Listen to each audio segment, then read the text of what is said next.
The Obersalzberg at the beginning of 1940.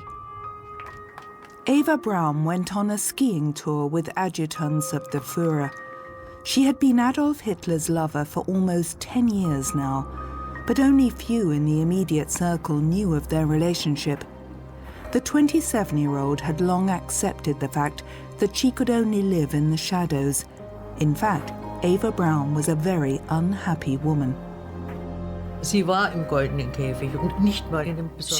in a golden cage that wasn't even particularly golden. She was caged in, and it's perfectly natural to be unhappy in such a situation where you cannot express yourself. She had already tried to take her life twice before, once with a pistol, once with sleeping pills. I think those attempts were a cry for help, and it worked insofar as Hitler cared about her more after that. The war changed everything. The Alpine residence always became the Führer's headquarters when Hitler stayed at Obersalzberg. After defeating Poland, Hitler planned his next campaign against France. He had little time for his lover. We know that he treated her like a wife. He needed someone like her to be loyal and trusting, someone he could rely on. She supported him mentally and emotionally until the end. Who was that woman Hitler married shortly before his suicide? And what was life like with the greatest mass murderer in human history?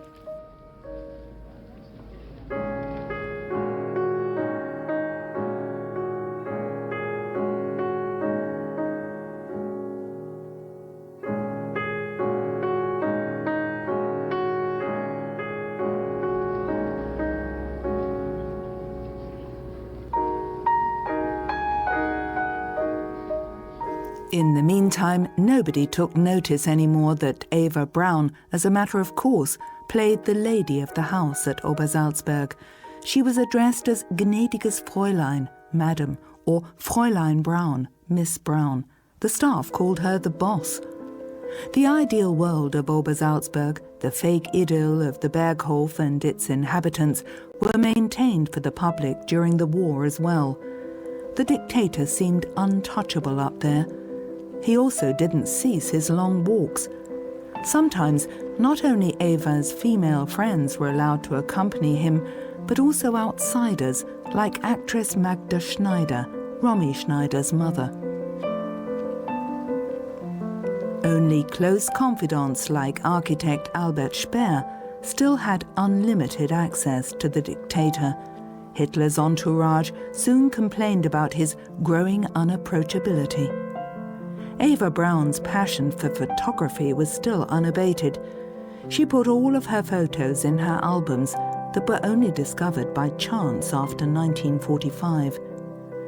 Christmas, New Year, 1939-1940, Berghof. Hitler taking care of his 9-month-old German shepherd, Wolf. She didn't give up filming either, which is the reason why the same scene also exists on 16mm color film.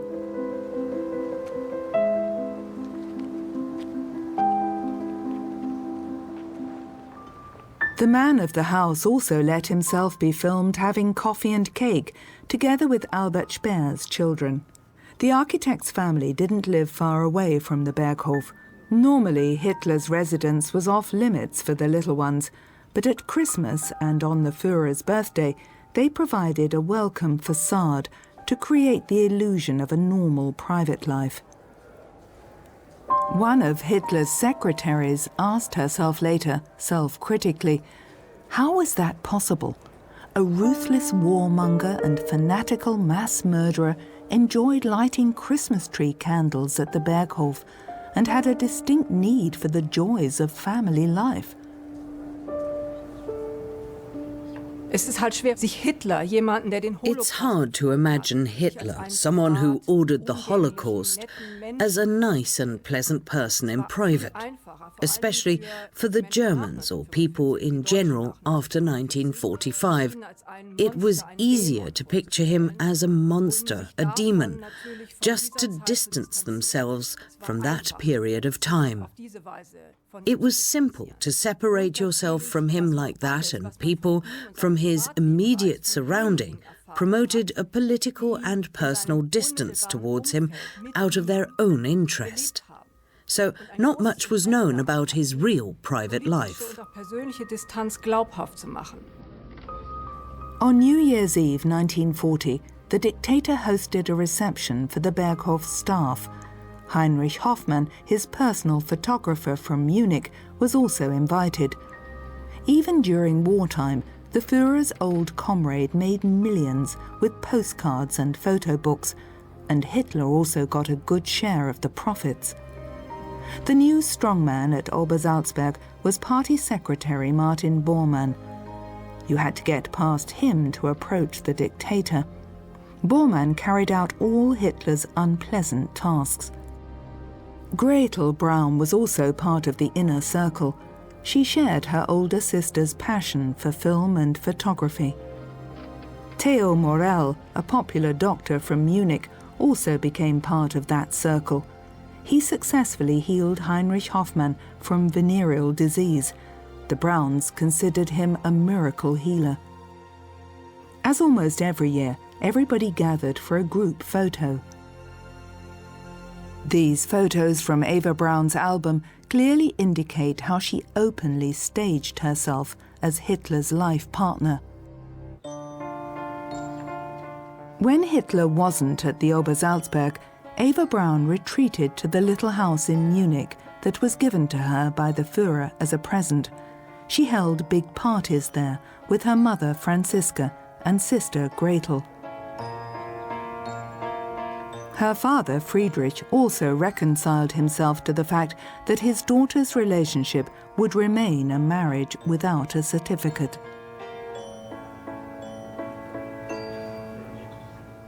Eva Braun still edited short films from her colour film recordings, which were then screened at the Berghof.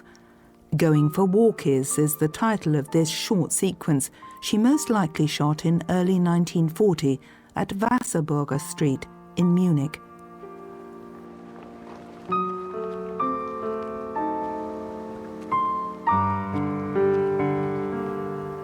From the beginning of April 1940, the dictator resided at the Berghof again.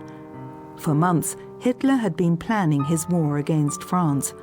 The Führer was confident that if he was victorious before Great Britain gained a foothold on the European mainland, the British would have to ask for peace. In the meantime, the dictator focused his attention on Scandinavia. Hitler had long since had detailed plans prepared for military action at the Norwegian Sea. On the 9th of April 1940, Operation Weserübung, Weser exercise, began, leading to the Wehrmacht's successful invasion of Norway. The small entourage of adjutants, secretaries, and old companions of the Führer, like Albert Speer, assembled on the terrace. It was claimed later that Hitler never talked politics in the presence of women.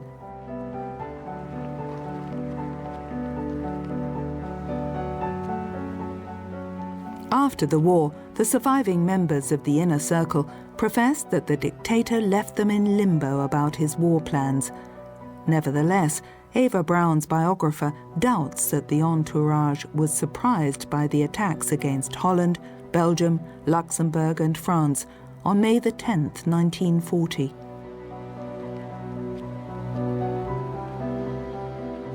Heinrich Hoffmann claimed in his memoirs that even during his trip to the Western Front, he believed that occupied Norway was the destination.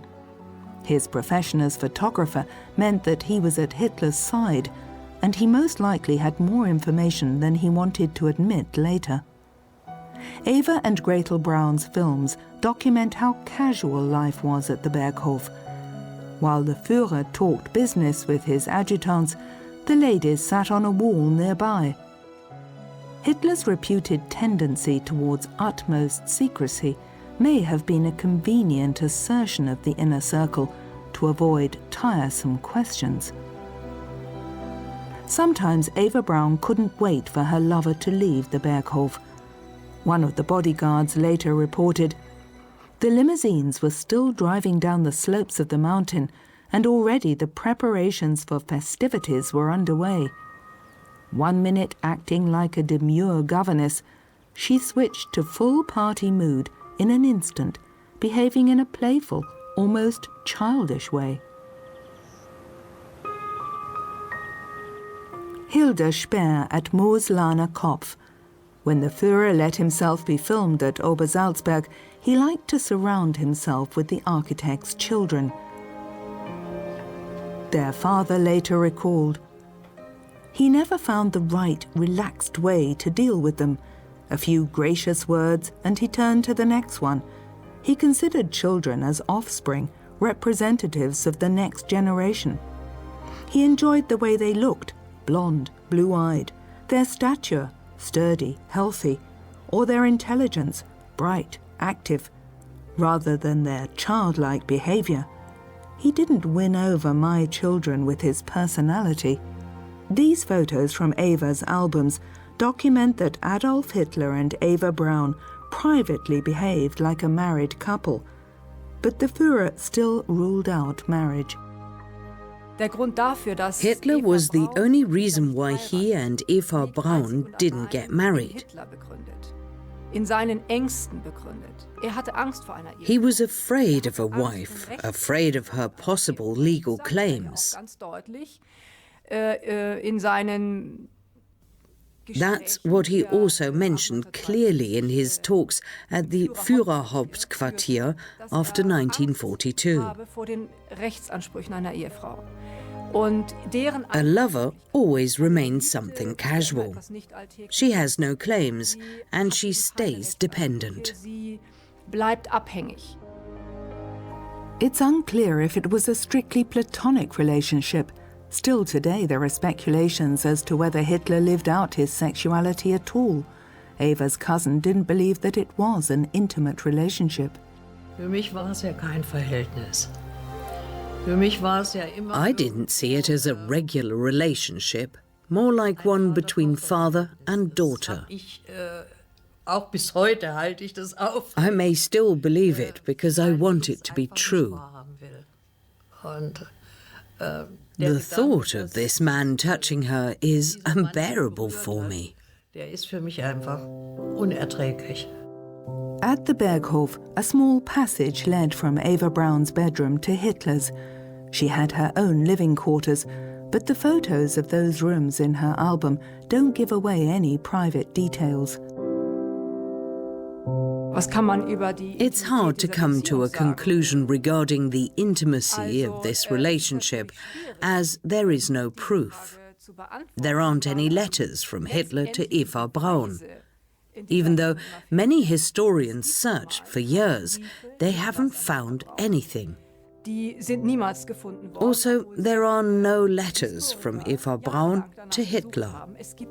Everything has been destroyed, most likely before the final hours. It's quite possible that after the end of the war, the Braun family took care of the destruction of such letters as well. Albert Speer recalled as follows, "I was surprised that she and Hitler avoided anything that could imply an intimate relationship, but still in the evenings they went upstairs to the bedrooms together." Hitler's pet names for Eva Braun were Haschel and Chapelle. After the war, former servants were asked repeatedly if they noticed anything. They spoke of ruffled bedclothes, but there was nothing more concrete. One historian even claimed that the Führer was a homosexual whose relationship to Eva Braun was only a pretense, but there's no evidence for that theory either.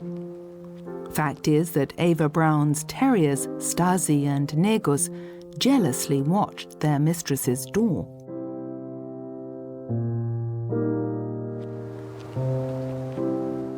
While the Wehrmacht invaded France within a few weeks and occupied Paris, Eva Braun spent her time at Obersalzberg.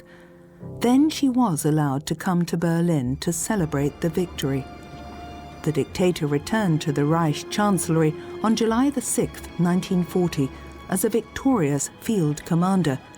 Eva Braun filmed the scene from a window.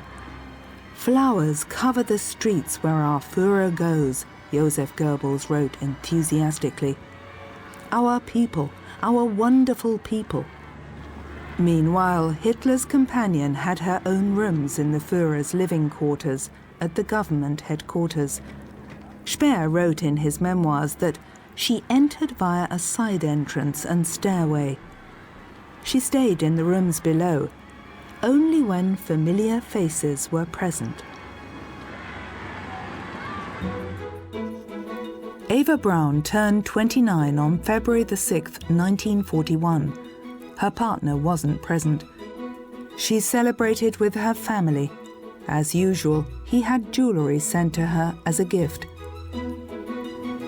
In the presence of her father Friedrich, mother Franziska and sister Gretel, Eva Braun was happier than usual.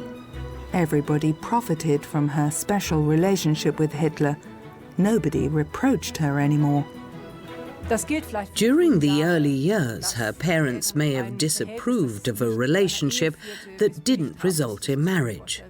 But, after all, as her father also said later, they were proud that their daughter was the Führer's girlfriend. At one point, during his trial, he also mentioned that his daughter wouldn't have chosen Hitler if he had been a bad person.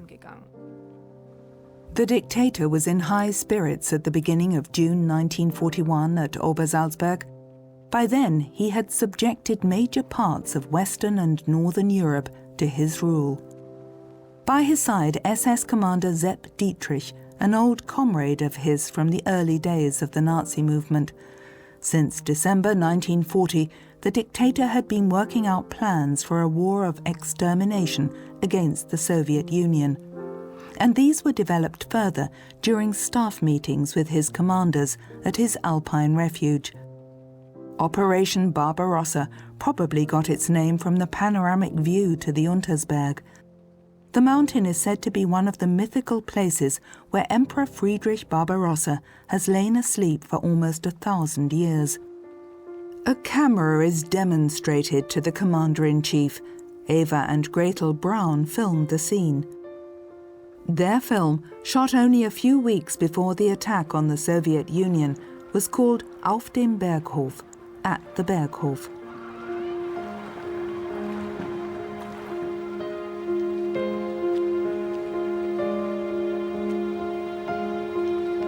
It's unclear if Hitler shared his plans with Eva Braun.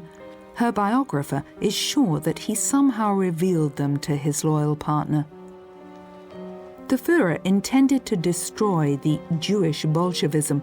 He believed that Great Britain would only cease resistance once Soviet Russia was defeated after a swift attack.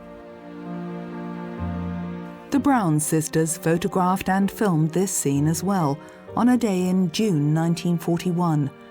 Hitler with one of Martin Bormann's sons. The dictator patiently agreed to pose like this. This is how Eva liked to see him, relaxed and in private. She frequently sold photos like this to Heinrich Hoffmann, who published them in propaganda photo books. Sepp Dietrich also let himself be filmed or photographed with the Speer family. His armoured division later repeatedly took part in war crimes and massacres. After the war, the so-called storyteller was sentenced to life imprisonment, but he never renounced his National Socialist convictions.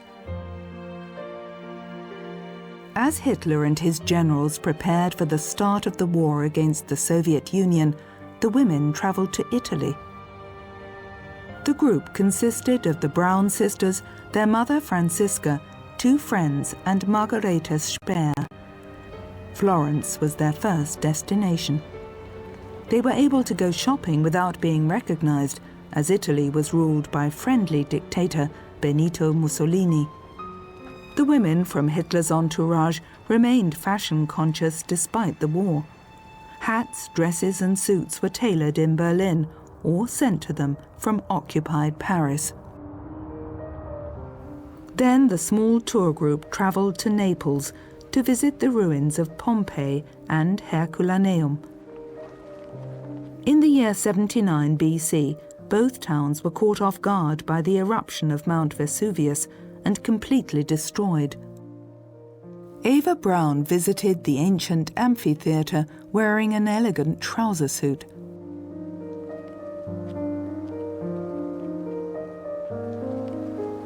Afterwards, the ladies visited the volcano that was still occasionally active.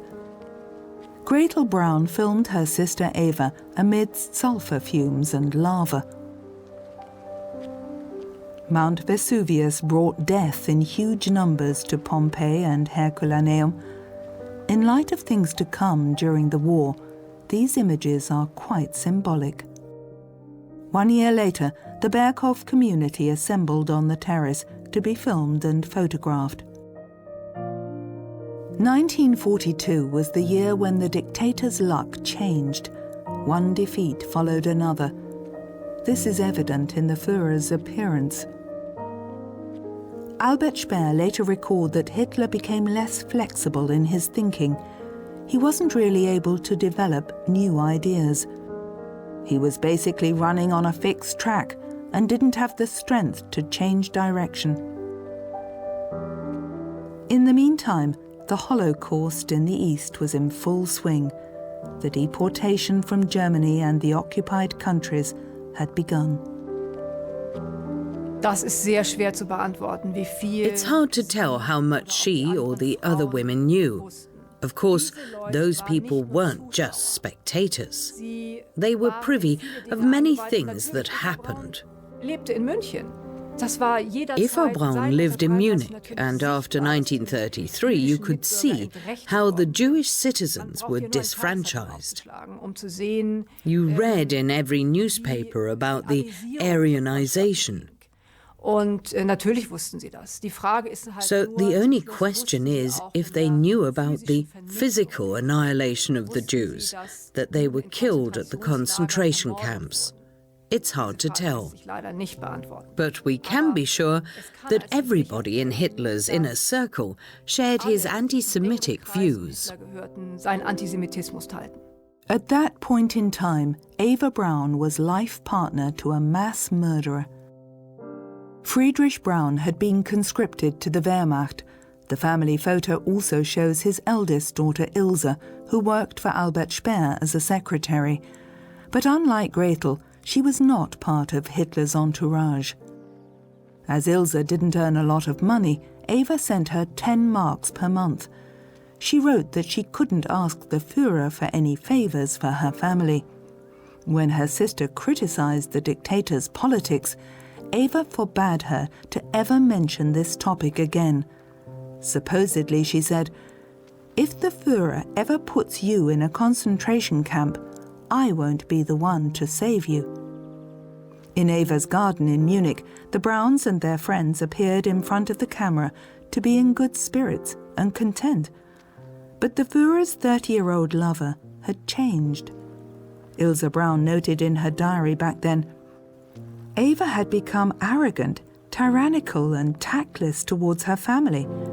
Because she mixed with the VIPs, she behaved selfishly and sometimes cruelly.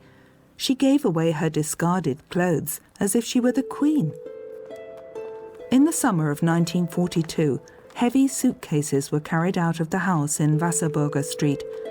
The Braun family and some of their friends were going on a holiday again, with the Führer's permission. Eva Braun brought her camera again. This was her last trip to Italy. An aeroplane from the Führer's fleet of planes took the ladies and gentlemen from Munich-Riem Airport to the sunny south. The Führer's chief pilot, Hans Bauer, was at the controls. During wartime, a costly pleasure trip was a rare privilege. German citizens weren't allowed to leave the country without special permission, and they could only take small sums of money with them.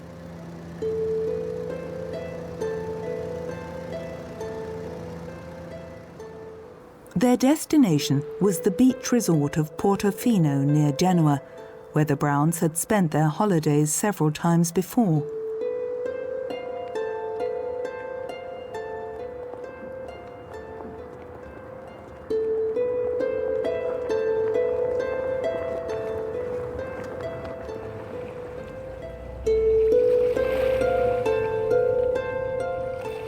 Eva, Gretel and a friend enjoyed their time by the sea.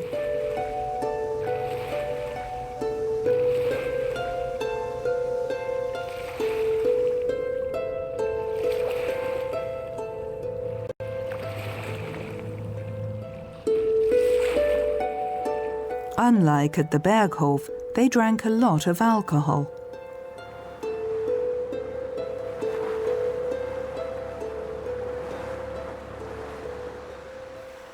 During that summer, the Browns spent 4 weeks with their friends in Italy.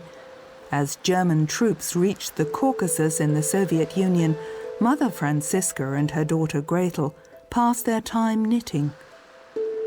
Far from war and destruction, Eva Braun appears to be especially happy in this scene.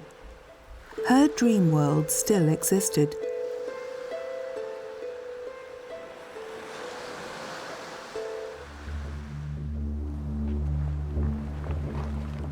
Hitler's secretary Martin Bormann had taken special precautions at Obersalzberg to protect the Führer against attacks from the land below or the air. The Obersalzberg could be enveloped in fog by special cannons. At the beginning of 1943, Hitler tested out this countermeasure for himself. He still felt safe from the Allied air forces that had begun to raze German cities to the ground. Since the surrender of the Sixth Army at Stalingrad, the Führer reflected on a possible fall of the Third Reich behind closed doors. He confided in propaganda minister Goebbels, such a fall could only be the result of the German people's weakness. If the German people ever became that weak, they would deserve to be annihilated by a stronger people. They wouldn't deserve any pity then. Uschi, the daughter of Eva's friend Hertha Schneider, often had to pose for photos and films. Eva's biographer believes that she staged this family idyll to express her wishes for her future private life. When these scenes were filmed, Jewish children were being killed systematically at the death camps in the East. The Führer's birthdays were a fixed event in the social life at the Berghof. In 1943, Heinrich Hoffmann gave him a photo book as a present. The children of Bormann and Speer dutifully congratulated him. The maids and servants were also allowed to pay their respects to the 54-year-old dictator. Only 2 years later, Hitler would shoot himself in the head in his bunker under the Reichskanzlei's garden.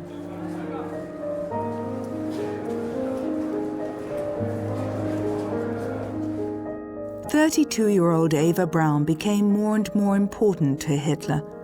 For the first time, Joseph Goebbels mentioned her in his diary. The Führer praises the quiet, intelligent and down-to-earth character of Eva Braun. She will be a valuable support for him. It can't be denied that Hitler aged visibly during that war he couldn't win, and the early stages of his Parkinson's disease started to show. It's a harsh contrast to those early photos and films that Eva Braun shot of him. The propaganda minister noted on March the 14th, 1944, Fräulein Braun showed us several colour films in her room. We could see the Führer during peaceful times. I have never seen him so relaxed on film before, but it was also apparent how much the Führer has changed during war. In March of 1944, the war was basically over. Their downfall had become apparent. This doomsday feeling had spread widely at the Berghof. In dieser Situation die alten Filme Eva Brauns hervorzukramen. That they screened the old films of Eva Braun again showed that they wanted to escape that situation and recall the former happy days and the peaceful times they spent there. Das zeigt auch, wie eng diese Gesellschaft These people had a special bond, and they wanted to feel united again during those days. Beschwören wollte. On April the 20th, Hitler celebrated his 55th birthday at Obersalzberg. Eva Braun frequently complained about migraines, and Hitler patted her shoulder in concern. In public, they now behaved much less formally. On June the 3rd, 1944, Eva Braun's sister Gretel married SS Gruppenführer Hermann Fegelein in Salzburg. Hitler's secretary Martin Bormann served as one of the witnesses. Fegelein, who killed tens of thousands of civilians in the East as commander of an SS cavalry brigade, saw his career secured. Hitler's secretary Christa Schröder later claimed that Eva arranged that marriage in order to see her sister finally married, and because she was in love with Fegelein herself. SS Commander Heinrich Himmler officiated at the wedding.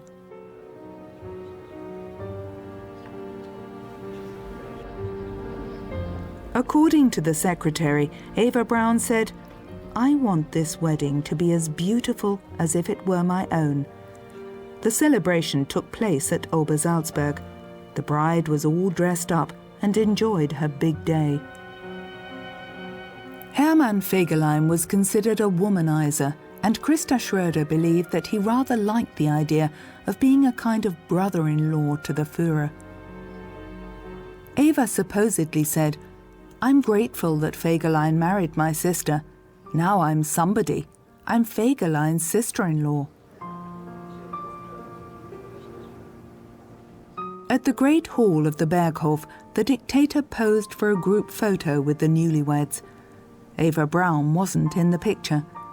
When Fegelein later fled from Hitler's bunker in April 1945, Hitler had him arrested, court-martialed, and shot.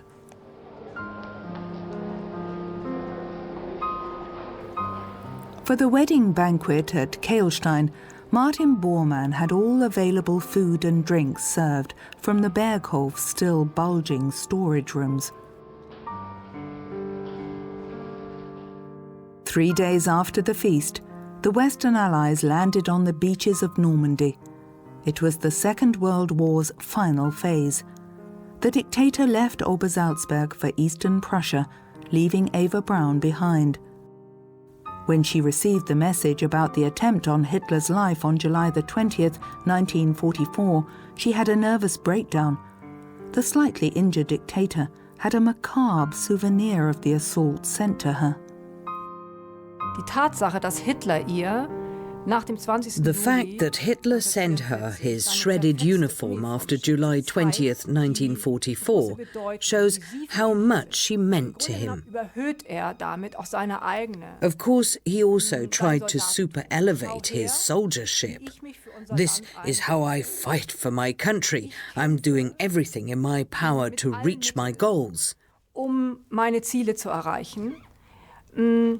Im Grunde genommen war es ja ganz anders. But the reality was different. He was secluded and separated from the world at the Wolfschanze, his headquarters. It's remarkable that he wanted her to see his shredded uniform. He acted basically like every normal man in his relation with her. In the following weeks, Eva Braun travelled back and forth between Munich and Berchtesgaden. Her family didn't accompany her to Obersalzberg. Because she felt lonely there, she asked her cousin Gertraud from Jena to come and visit her. The 19-year-old was finally allowed to travel to Munich in August 1944. Two SS men waited for me. One took my suitcase and the other said, "Get in the car, we'll take you to your cousin." I still thought they would take me to Munich, as I wanted to be there with her. But we drove out of the city, and I asked, "Where are we going?" The driver said, "We'll take you to Obersalzberg." Since Hitler had left the Alpine refuge with his military retinue, it had quietened down there. Sometimes there was an air raid alert, but the British and Americans hadn't dared an attack on the Berghof. The restricted area was still under heavy guard by flak units and soldiers of the SS. I had to open my suitcase and empty it, and I asked, "I don't know what this is all about. I only want to visit my cousin." They ordered me to empty it, and I did. And afterwards, I received a note that said, "Guest of the Führer." The storage rooms were still well equipped in case of Hitler's return. Some servants looked after the Berghof and Eva Braun. When Gertraud arrived, her cousin wasn't there. I was welcomed by a woman who led me to my room, and I asked where my cousin was. "She's at Königssee." I was told to relax a little and get comfortable, as she had gone for a swim there.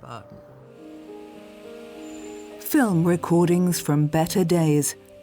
Eva Braun with her family and friends at a waterfall above Königssee.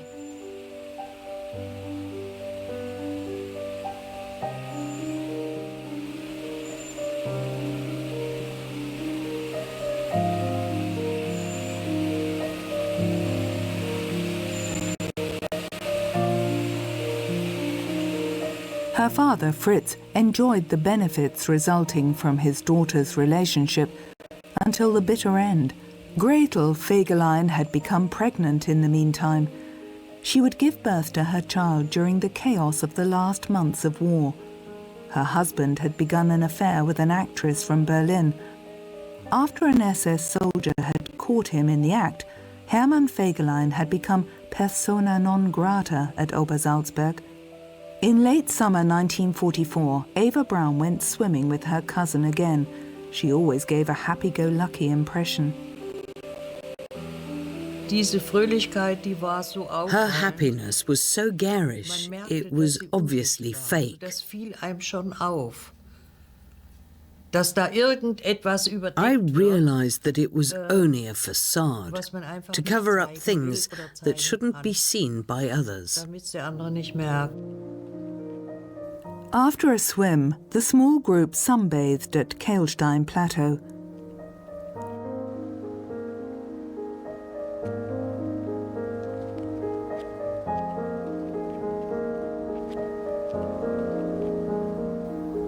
The ladies even smoked, which was frowned upon in Hitler's presence. Eva Braun liked to smoke a lot. Just to annoy her partner, she allegedly often hummed the American song, "Smoke Gets in Your Eyes." She only became interested in the war's progress when the Allies reached the borders of Nazi Germany. She completely ignored it until one day we were at the tea house. I saw a radio there and claimed that I wanted to move into the tea house. She agreed and just said, "You want to listen to the radio?" And I replied, "Yes, I want to know what's happening." There was no radio, no newspapers, only a few fashion magazines, mostly from out of the country. We were secluded from the world, and then I started bringing her the news. And in September 1944, the news was anything but encouraging. Paris was liberated, the Americans had reached Aachen, and the Red Army, Eastern Prussia. She got more and more serious then. Autumn came and we didn't go swimming anymore.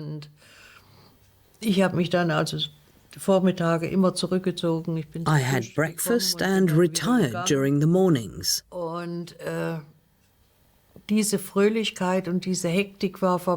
The frantic joyfulness was gone.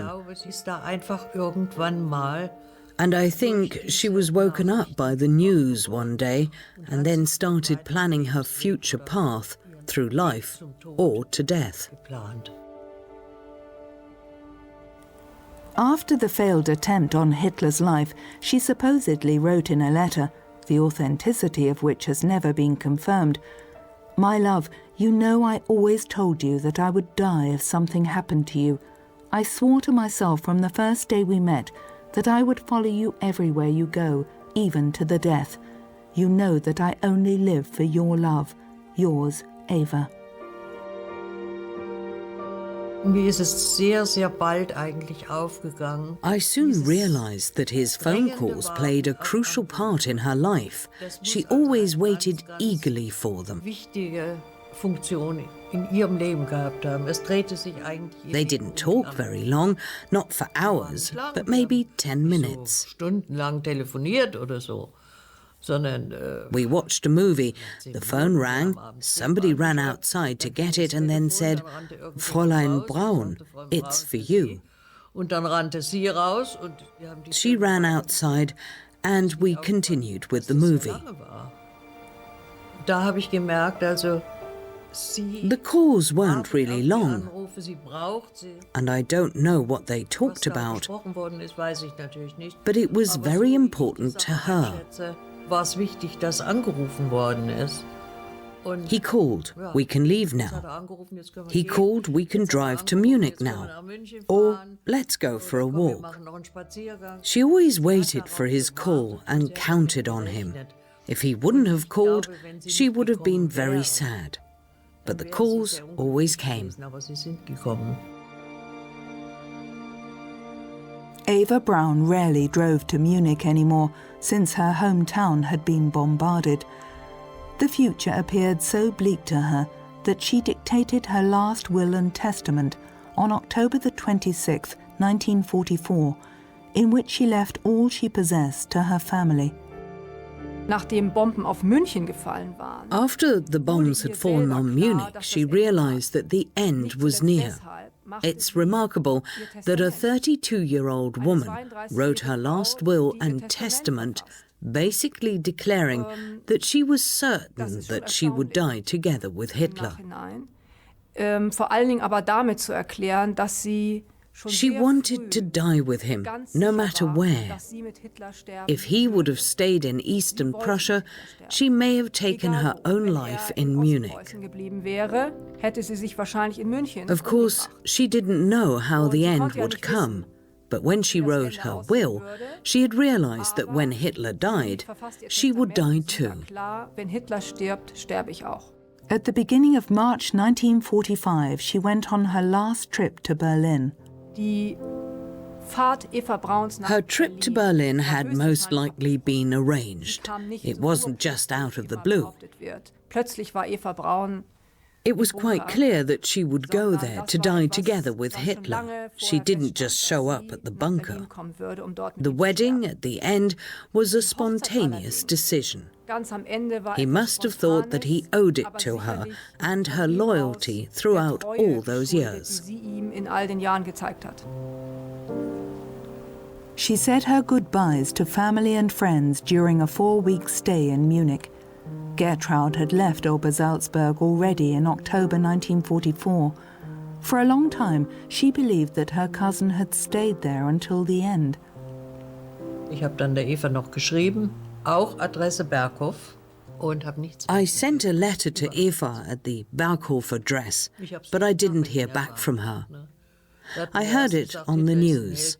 First, they said that Hitler died a hero's death, and I still didn't know about Eva. But in June, they mentioned for the first time that he had married and taken his life together with his wife. I got the impression that she somehow wanted to let her family know that she had married after all.